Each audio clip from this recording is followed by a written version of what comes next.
people shouldn't use this medicine for, the psilocybin? Yes. Oh my God. Yeah, because psilocybin is very unpredictable and it's Okay. very potent and powerful. It needs to be approached with respect and caution. And because, like when I say it's unpredictable, if you haven't done some of the personal work, you may take this medicine and, unfold a lot of things that you're not properly prepared for. You hear these people having horrible trips and, they're under the influence of it and they're just like, all this stuff came up and I couldn't get out of it. And, they were just experiencing trauma back to back. And then you have these other people that will take the psilocybin and they don't get affected, and it's because they're on an SSRI or some type of medication that it can actually infuse it to be, you know, quite awful.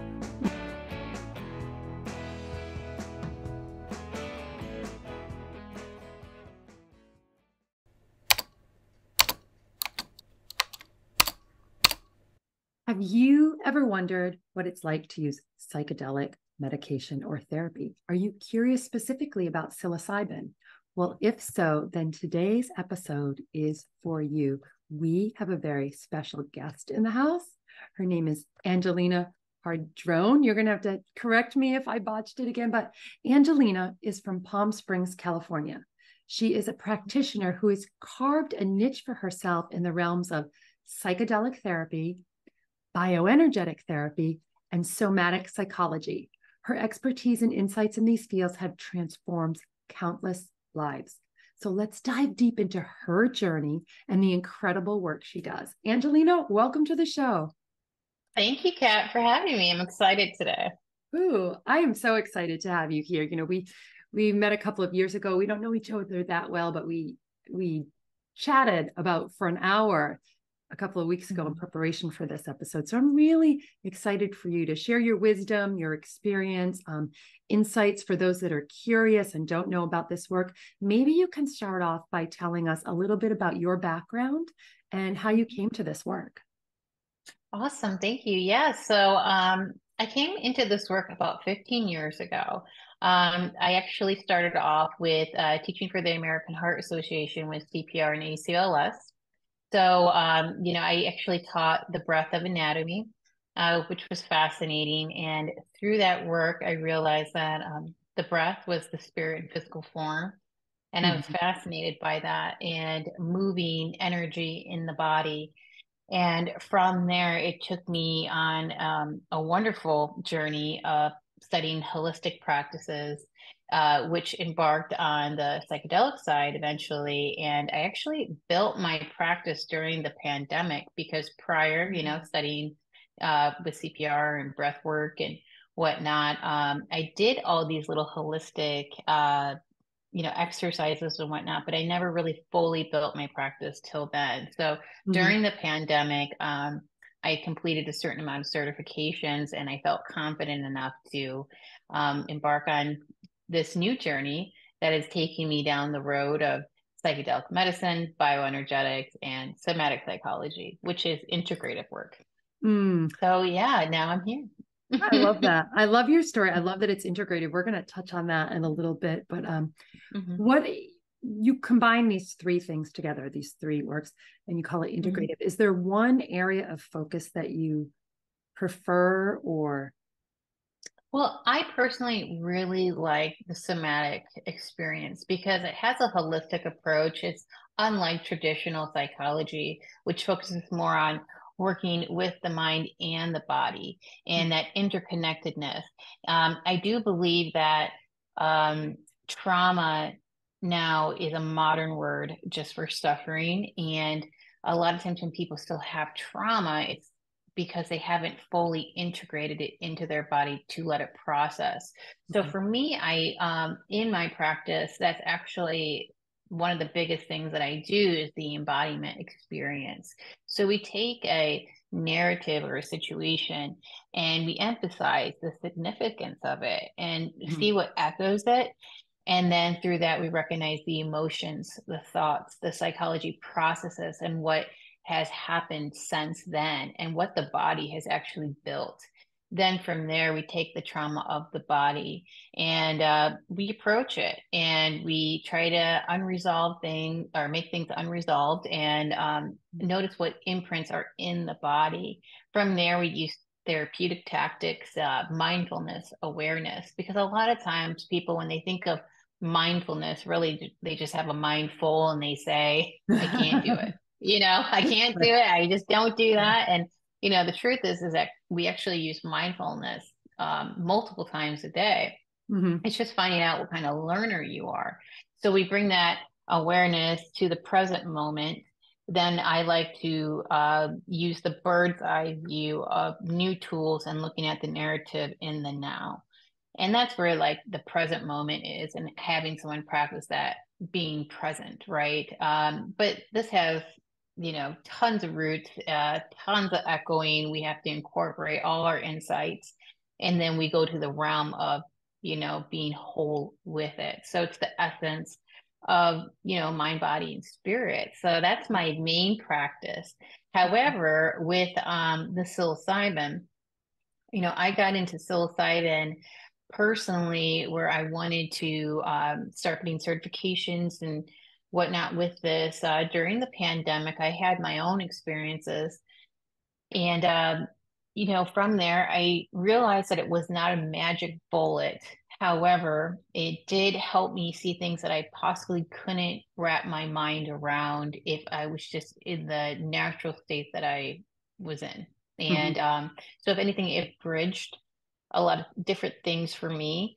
And I knew that this medicine could help, versus the, traditional Western way, which I don't disregard Western work because Mm-hmm. where would we be without antibiotics, defibrillators?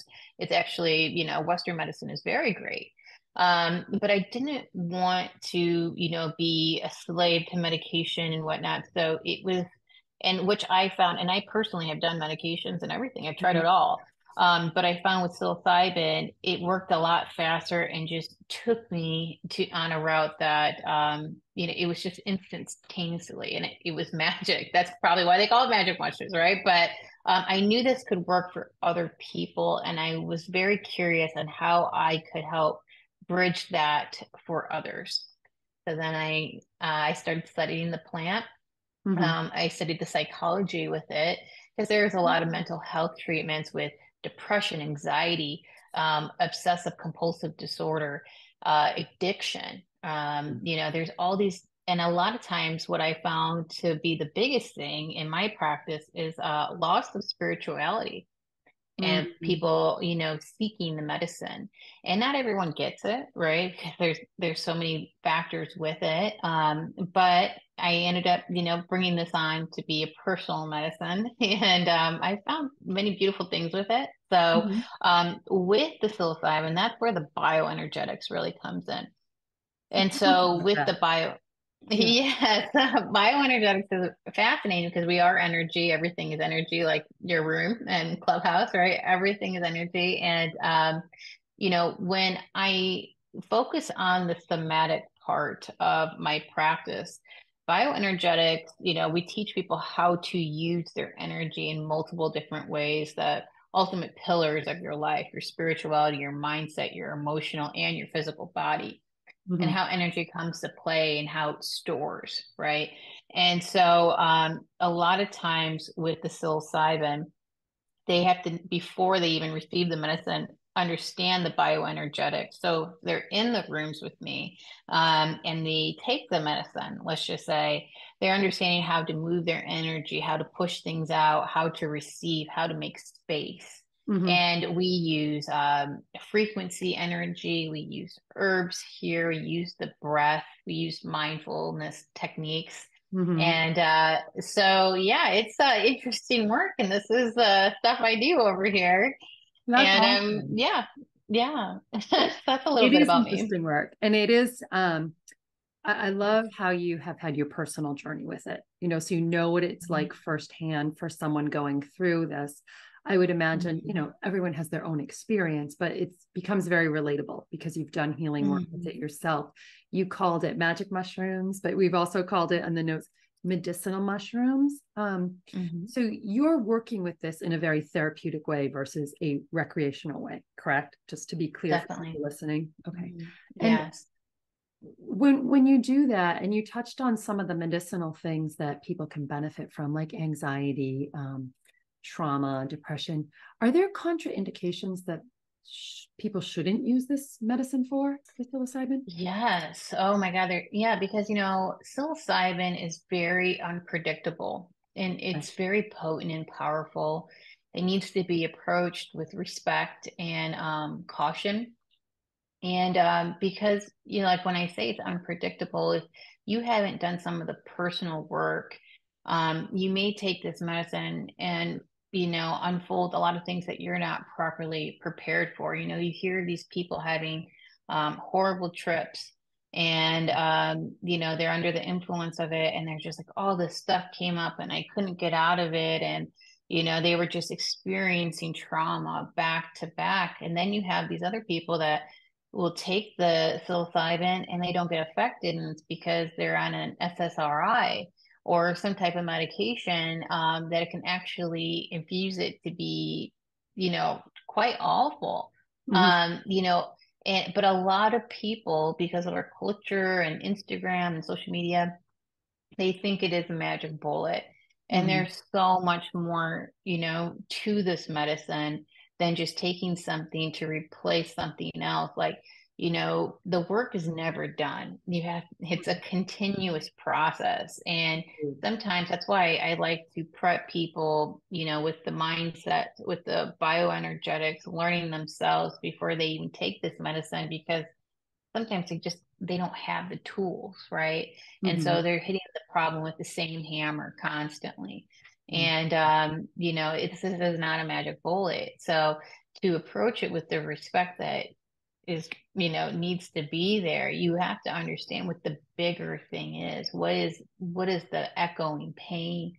And so I don't believe everyone should get it, and I don't believe it's a magic bullet. But if their intentions are pure with Mhm. this, and because if you do the research, you'll find that it can boost your endorphins up to 90%. People have had miraculous awakenings with it, right? People have actually even started believing God due to it. Yeah, these things can Mhm. happen, but it needs to go in with training, so it is only for certain people. And if you're really in an okay place and you're like, I just want to have fun at a festival, that's a completely different topic, like a lot of people do. There's a lot of Right. people that don't drink alcohol and they're like, this is how I celebrate. I take psilocybin and I go out, or I go on a hike and I enjoy the earth. Like, there's so many ways you can use this. But when it comes to healing, yeah, there needs to be that caution and question of like, is this really for me? And So I yeah. really appreciate that. And one of the things you touched on, so there's recreational, there's fun things that we can do with it. But in the context of healing, do you think that people Mhm. can really heal with it by themselves, or do they require a guide like you or someone else to help them get through whatever's coming up? What are your thoughts on that? Well, I do believe if you're using it in a medicinal way, and let's just say you're microdosing, so you're taking 5 to 10% of a normal dose of, like, if you were to say, let's go under a trip, as people would call it, right? You're taking a little bit over a gram, or depending on your weight, maybe even 2 grams, right? And that just to take you somewhere out of the reality. When people are microdosing, they're typically taking 5 to 10% of a gram. I mean, they're taking, John Hopkins says that the right amount is a 0.17 to 0.22 milligrams. It's like a supplement. It'd be like taking a vitamin C. You're not going to feel it, but you just know the medicine is in the nervous system, right? It's planted, it's starting to build up. I think if you're microdosing, there are some really fascinating journals and guides that you can get, because there needs to be emotional, you know, uh, regulation, excuse me. There needs to be a check-in process. There needs to be that process of like, am I accomplishing certain things I need to get done, right? And this is where journaling work actually does fascinating. But I do think communicating strategies and understanding why you're taking the medicine and having a practitioner available to you is extremely beneficial. There are people, though, that will, if they're going to get the medicine, it's nice to have a practitioner you're getting it from, because then you can check in and say, hey, I took this much psilocybin. Here were my intentions before I went in. This is, what I learned. And usually with psilocybin, the work is actually done the next day when you're like, wow, my mind went somewhere that I didn't think it could go to. Okay. So I think it is beneficial to have a guide, to have a coach, right? And you can also find these people on like microdosing protocols, psilocybin today. And then understanding too, if you're on a microdosing schedule, there's so many different protocols that you can do and what would work for you. So this is where it is beneficial to have a guide. And do you help Yeah. people come to you figure out those protocols if they're interested in that? Oh, definitely. Because I want people to know what their energy is versus the plant, right? You don't want someone to continue something, and unless there's like a certain method that you're using to know what their energy is versus just putting it on something and expecting. Because a lot of times, too, with some people that I have come to find, it's hard to take the responsibility, right? And have the accountability of emotional states, mindsets, scenarios they put themselves into. So what will sometimes happen is if they're taking the psilocybin and they have a bad day, they will be like, oh, it's the medicine's fault, right? Or it's not, this is not me. And they put it all back on object. So there is a lack of responsibility. And that's where like, I would come in and be like, okay, let's, backtrack now and figure out what happened.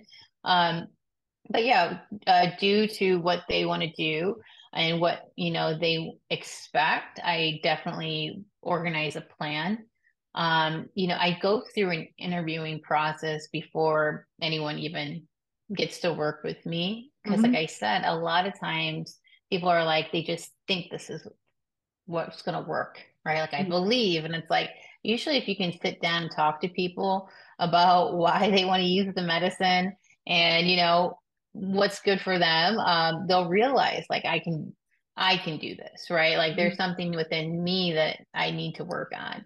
And usually they end up, most of the times they don't even end up doing the medicine after. Okay. So yeah. So people are coming because they're searching to release. So Mm-hmm. that leads me to another question about psychedelics in general then. Why would someone choose, or their benefits of one over the other, like psilocybin versus ayahuasca versus cannabis? I mean, it's the popularity in all these medicines are growing right now in the collective. And I feel like a lot of people don't have the information that they need in some situations and the safety protocols that they need. So maybe you can fill us in on the differences or why we choose one over the Well, other.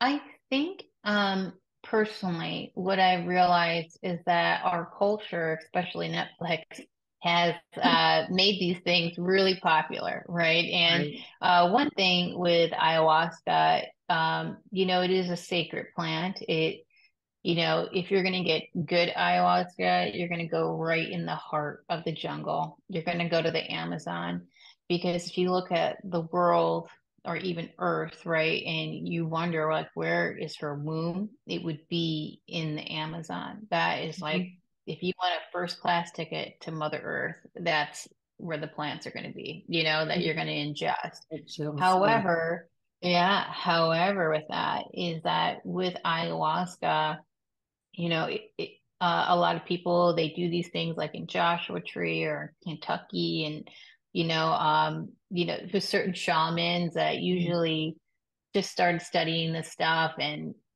don't prep people properly to get in, and then they have these crazy experiences. Um, but I think what people see in ayahuasca is that there is a fast track to healing and it's so instantaneously. And a lot of times, what I've heard is that you get like 40 years of treatment in one night, right? Off one dose.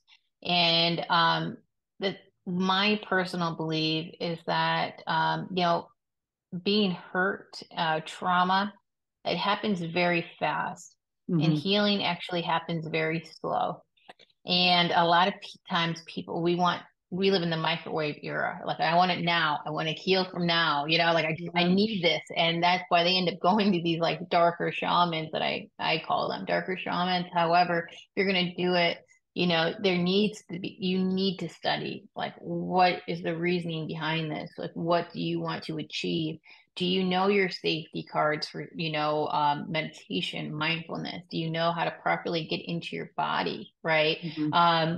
And there has to be those intentions that go in. Otherwise, you just kind of go in blind and you're expecting, you have to have done a little bit of the work besides just going somewhere and saying, hey, remove this. And Hmm. also, like I said, if you pull any energy, you've got to put something back in. Because if you don't continue the work and put stuff back in, it's just going to grow back like a weed. Hmm. So I think with the ayahuasca, that's where people find the thrill. However, I've met people now that have done ayahuasca, and they go and they do it every year since they've tried their first time, and they love it. It's a celebration, right? They just continue to learn more, which is Yeah. fascinating. They're like sponges with it. And I think if you can come, to a peace with that, and you find a place that's, proper and healing for you, like Rhythmia is a fantastic place to go to for this. Reverend Michael Betwick goes there and teaches classes and does ayahuasca, guiding for people and stuff. It's amazing. They have real physicians on site that, I think is vital in something so strong, right? However, I think the research needs to be there. And with cannabis, cannabis has always been, you know, there, especially in the States, we've Hmm. had access to it. I think the same thing with cannabis. If you were to do it for healing purposes or to sleep, um, study the plant, understand like if you need more CBN for relaxation. Hmm. Because if you have too high of a CBN, it might overflow your CBD2, and you might be one of those people that get glued to the couch and you're like, I Hmm. can't smoke this stuff, right? Because I'm glued here, and maybe you want to be more active with it. But just I invite people to get curious with these plants. Do the research before picking one, and Hmm. understand why you want to approach this. I think we have a culture too that's just like, give me this, magic Right. bullet. I want it done. It's like nothing's Yeah. that easy. If it's that easy, there's a problem. Right. So Everybody yeah. wants the easy button. Boop, let's do it. Yes. You brought up a Yes. lot of stuff in there, and I have a few questions if we can break them down in some experiences because you brought up the word darkness. Now, that's something theme that's come up for me in some of the healing work. And that's why I asked you why someone would choose one over the other. I have heard, and in my experience, and I don't know if this is true, maybe you can speak to it, maybe you can't, that using like cannabis, not in the dark parts of it, but you kind of work in the lower chakras or in the earthy part of the body or the earthiness of it, and using psilocybin, it actually connects you and opens you to consciousness more. Is there any truth in that, or is that just a rumor that I've heard? I know. I do believe that psilocybin opens up consciousness, right? I think you're dealing with like chakras like 8 through 12, where you're like piercing the veil, consciousness. Okay. However, you are embodying, right? And you are ingesting something, which goes to like 11th chakra work, which is like your tongues in your hand. It's like what you choose to pull into your Mhm. system. It's interesting how what we pull in kind of takes us out, right? There's a really crazy paradox there. But I do think that psilocybin has the power to unveil, what Mhm. is truly out there, and allows you to see what's interconnected. Okay. A lot of times with darkness, I personally believe there could be a misconception with darkness, and I think that goes more with like fifth dimensional work. Um, However, because a lot of times people are scared to approach darkness, right? Because Mhm.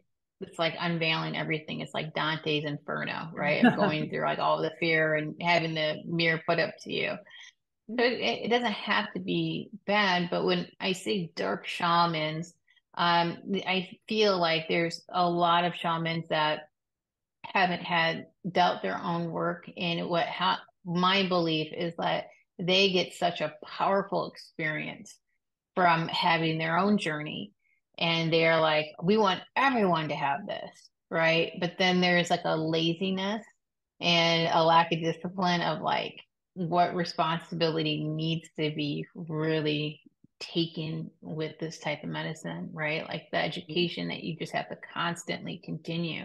Um, I know a lot of times with people, they're like, wow, you must be tripping on mushrooms all the time. And I'm like, actually, I'm not, someone's got to drive the car sober, like someone's got to be, they're holding the space, Yeah. because a lot, and that's really what this work is. It's like you dose out people to, let's just say give them medicine, right? Mhm. And you hold the spaces, but they're doing all the work, right? You're just basically guiding people as if they go down a hole that they don't know how to navigate out or understand their own feelings or what they're creating, right?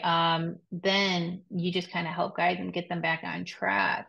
I think a lot of times with people, there's a lack of education and emotional intelligence Mhm. and the tears that you can go through with that. So a lot of times when people are like, "Oh my God, I got anxiety," and it's like, no, it's things may just be unfamiliar, right? These words are used so loosely. So that's what the guides are supposed to be there for. And I think when with like I said, going back to dark shamans, it's like I don't know if a lot of these people, if their intentions are pure with that. And that's why, like with Rhythmia, they got a staff.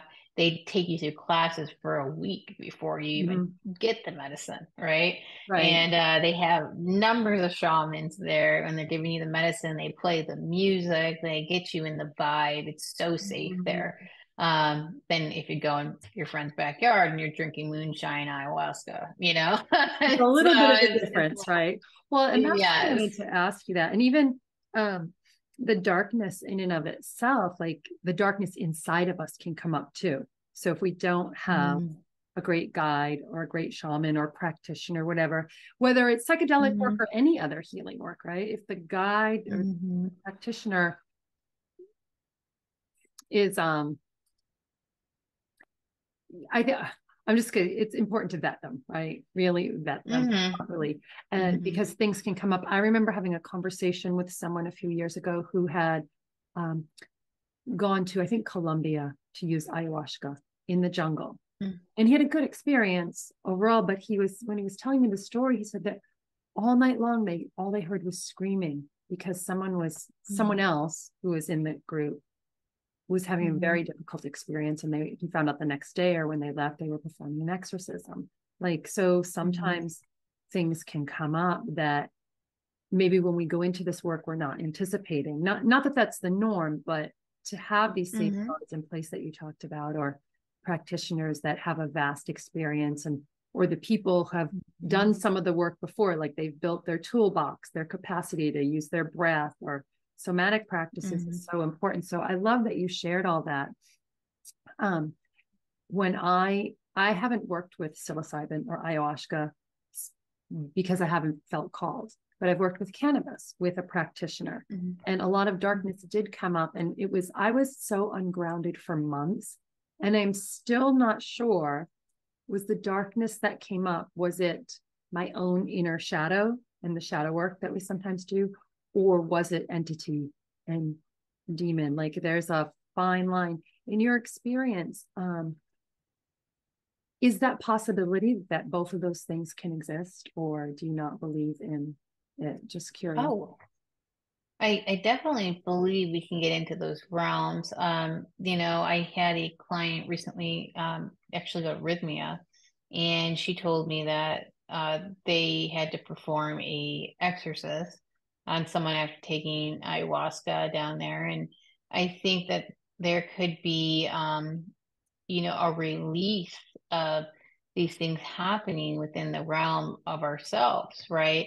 Mm-hmm. I do believe with cannabis, it's very interesting because the way we ingest it, if we eat cannabis, a lot of times it's going through your liver. And so you're going to get a different result as if you were inhaling it, right? Because it's going to be more psychedelic.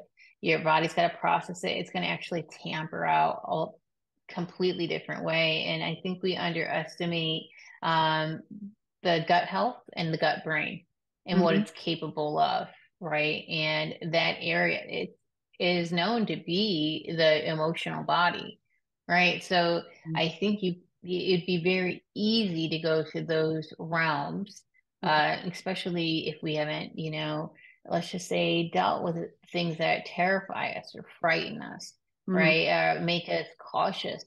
And I think when we're afraid, it's very, very easy to either lean towards, disappointment, being dissatisfied, lost, feeling Mm-hmm. broken, or opposite, more shame and, like very regretful, feeling guilty,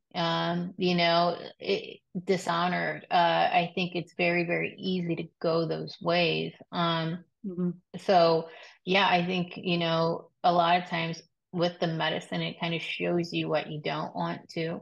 Mm-hmm. And if you went there with cannabis that way, and if you're like, wow, I can't touch it, I don't think there's anything wrong with that. And knowing that you could actually peak to those levels, right? Mm-hmm. There, I think it's safe to be cautious, right? However, if you were to, and that's the thing, it doesn't have to be for you. There's tons of people that are like, hey, at least you tried it, right? You put yourself Mm-hmm. there, but you're like, if I hit those peaks and I don't want to go there again, like I don't think there's anything wrong with it. But I do believe that, oh yeah, people are very capable, going there. Yeah. And Like yeah, it can and happen. yeah, and for me personally, I believe in the dark because I understand the light. Mm-hmm. I've seen the light. I have personally been in the dark areas, and so I know it exists. I know it's there, Mm-hmm. So I would never say, I mean, I know a lot of people they don't believe, and I think that's also a defense mechanism, right? Mm-hmm. But that's my personal opinion. But yeah, I believe in it. Mm-hmm. Yeah. It's cool. I'm like, I Yeah. knew it's there. I think Uh-huh. it's important for people to be aware of the possibilities so that they're maybe not Hmm. as freaked out when that happens, that it Yeah. to somewhat normalize it a little. Not that all these things are normal, but that Hmm. they'll be okay once they come through it. If, we can go in with the Right. intention that there's different things that could Right. happen. So I appreciate you talking about the Yeah. dark. I could talk about the dark for hours, but I want to shift gears a little because I want to honor your Yeah. time. Yeah. Yeah. Of course. Spirituality and mushrooms. Can we talk about that a little bit? Oh, nice. Yeah. Yeah. I'm like, we could definitely can. So with the mysterious or mystical experiences of psilocybin. Hmm. There's this really great book. It's called The Immortality Key. And I'm Hmm. going to probably butcher this guy's last name, but his name's Brian Mugowski. Hmm. And he was a scholar from Harvard. And he actually was the one that got me very curious with psilocybin and the history of what people would use it for in spiritual arenas. Hmm. And with his work, I've learned that, and also Graham Hancock, he's fantastic with this type of work. But a lot of times with psilocybin, it was believed that some of the ancient Greeks, like the Godfather of Western thought, Eleusis, Plato, these people would take psilocybin and be in Athens, and they would have these ceremonies of rebirthing and Hmm. turning people into gods, where they turned, mortals into immortals. And these were, also these people also were built in the Bible. There's also excellent healers like Jesus as an example, and they believe that they would create these potions and rituals, and people would walk on water, or see messages in burning bushes. And so Mhm. Brian personally went to the Catholic Church to study these scrolls, and they actually have opened a whole department in honor of this, and these studies. And people have found that there's a lot actually to prove that they were using psilocybin and they were doing these rituals. And so for me personally, what I've noticed with using psilocybin, and in my practice with it, they actually can see everything connect. They have, disillusion of the ego, have found insights and encountered seamlessly divine entities, right? Have actually come to peace with people who have passed, found a new form of faith and appreciating the earth. These Mhm. experiences cannot be denied, right? Because Right. it's so amazing. But I think with traditional religions content, yeah, they have a lot of history now, Mhm. and that's open to anybody, right? Mhm. Of this actually being a thing. Mhm. And that's, yeah, what I have found personally with spirituality and psilocybin. That's cool. That's interesting. So if somebody wants to explore their spirituality side more, would you recommend that they also use psilocybin, or does Um, it depend on the person or the I intention? think I definitely believe it's intention. However, if you want to explore and actually physically see, Mhm. and you're not going to see like cartoons or whatever, it's going to hit you like more of a feeling first, right? Like it's going to be like this kind of like this, you're going to feel like the flesh of the gods, as they call it in the Mhm. Mesoamerican culture. But you're going to feel it, and then you're going to see everything connect. You're going to see things breathe. You're going to see the energy that we typically don't see Okay. day to day. And sometimes people, they need to have that veil ripped, right? They need Mhm. to actually see it because they can't naturally get there. And sometimes I think too, with people, if they're looking for spirituality in it, they'll find it. But these are the people that also can't get there naturally, you Mhm. know, and if that's what they seek. And a lot of times, what I've noticed with people when they come in for spirituality and psilocybin, they're usually disappointed to some extent with what the concept of God is.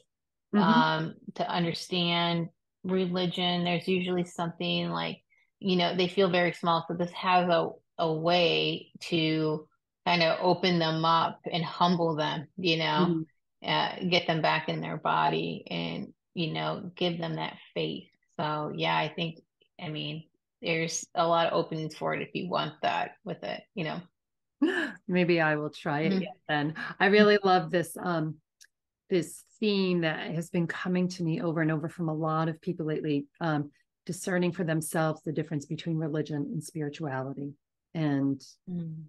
people who've been almost like we talked about earlier, traumatized by some of the dogma. Not that everybody has, I'm not saying Mhm. that, but there are Right. people, and in my family that does exist. So it's a curious Mhm. thing. And so the name of the book was The Immortality Key. You said, yeah. Yes. You've told me about that book a few times, and I just got my Audible credit the other day, so I am going to get it. I Get it. definitely It's want so to. well done. He's a profound scholar. You will love it. Anyone will who looks into it. So Awesome. yeah, Cool. All yeah. right. So we are running shorter on time. I have a couple other things that I want to ask you in relation to this trauma and grief we talked about. You decided, or you asked if we could record specifically today, on the Day of the Dead, or All Souls Day, and yesterday was All Saints Day, and talking about religion briefly reminded me of that. What is the significance of that for you personally? Anything? And With the Day of the Dead today. yeah. Well, I think that it's always good to honor. the dead. It allows us to feel very alive, right? And Mhm. in puts us in a state of gratitude and to honor the people that have passed. And I when we last spoke, I was telling you that a lot of times the people that do come to me for psilocybin, they find themselves in grievance and they Mhm. are seeking new beginnings, right? And grief can feel like a slow motion car accident. It's just Mhm. it's very intense and there's tremendous emotions behind it. So it encompasses a wide range of experiences and it feels like a roller coaster effect. And we kind of talked about how a lot of times people feel alone, disconnected. And so with the Day of the Dead, yeah, definitely honoring those who have passed. I think with grief, that is one of the biggest things is because it's about closeness, time, and space. Mhm. And I think with the Day of the Dead, it reminds you of all three pillars Mhm. and that closeness and that honoring and that space you hold for them. So yeah, I thought it was really cool that we meet on today because of what I do too. So That's awesome. I love that. yeah. And because we talked before about how I've been diving much more deeper into ancestral work. And the last question Mm. I want to ask you related to this, do people sometimes when they do the grief work or the ancestral work, would they also use psilocybin with it sometimes for ancestral healing? There are times. Yeah. Yeah, so a lot of times we do. So sometimes what I'll do with grievance and new beginnings is because it comes up in various different forms, Mhm. right? In the experience of loss and heartbreak. And, Mm. a lot of times I take them through that naturally to feel the pain. And doesn't have to be with death. This can be with a divorce, a total losing their health. That's a huge one. Right. When people feel like their bodies aren't working how they used to, or jobs instability, heartache from miscarriages, some type of transition. There's a sadness that comes with that. And it's like losing this cherished part of yourself, right? So Mhm. with each loss, it carries its own weight and its own impact. So what I like to do first is I get people, you know, just so we can verbally understand like what's happened, what it's caused, Mhm. and then we take steps towards healing. And a lot of times with grievances and with people that are using the psilocybin, they'll use it in ceremony. So what we do is I will have them, because I don't take it with them, take the psilocybin Mhm. and I get them into their bodies. And if they're visual or audio meditators, or they use the breath or whatever it may be, kinesthetic, if they have to actually hold themselves in a Mhm. pose and actually work on torque breathing, that would be more of the somatic side. But we get them in. And, we start with a meditation and then we go into ceremony. And with the ceremony, we honor who, in this case, let's just say if it was someone that passed, the significance of that person. We use the earth, we use plants, we use herbs, we do all these things to empower, heal, and create space for growth. So I literally will have them sometimes push their energy into the earth, because Mother Earth, she can handle it, Mhm. and she can take it, but they need somewhere to leave it. And Mhm. then after we do the ceremony, depending on what they want to work on, we transition in and sometimes they, put on the eye mask and they go in and I do body work on them, or we Mhm. do NLP work, or we do mindset stuff and, create a ritual for them that works with grief, that Mhm. resonates with their healing process. So, also, I've had people that take the psilocybin, and a lot of times now, especially with grief, Mhm. people they will get ashes of the ones that have passed, and they create their own rituals, and they do a four elements ritual where they give it to the earth or they give it to the water, and I create like these rituals for them so they can have that peace and say goodbye in a way that we don't traditionally do in the Western world, because a lot of times with funerals and whatnot here, people will, we all get in black. We bring our best pot roast and, we go and we stand in a room where it's just awkwardly quiet and it's just like people are counting down the times and people are sobbing, right? Which can make Mhm. people feel very uncomfortable. So the Yeah. whole setting is just like a wobble. Hmm. And so here, if they're taking the psilocybin and they're doing a ritual, it's designed around what would be good for them. So Yeah. yeah, that's kind of like what I create in those outlines. Oh, that's really Yeah, beautiful, Angelina. I feel thank like you. the people that are called to work with you or your clients that come to you, they're really in beautiful, safe hands that can help them move forward. So thank you for doing what you do. Is there anything you'd like to Thank you. share else about psilocybin before we wrap specifically? Just do your homework if you're going to do it. Ask questions, ask lots of questions. Try to find it from a trusted person, but understand why you would want to use it and, really understand what you want from it. Hmm. If you're going to get something from the earth, just know it's going to come with messages and do your homework. Please do your homework. So That's that's awesome. all I That's have to say. beautiful advice. So if someone feels called to work with you or is curious about your work, where can they find you? Oh, yeah. So it is actually, you can find me and my website. It's at angelinapadron.com. So that's spelled Angelina, Padron, Padron.com. And there you can find my food ceremonies that I do, my, sessions that I provide, the psilocybin work, Mhm. and what I have in my retreats and festivals that I host. So, Oh, awesome. yeah. Well, thank Yeah. you.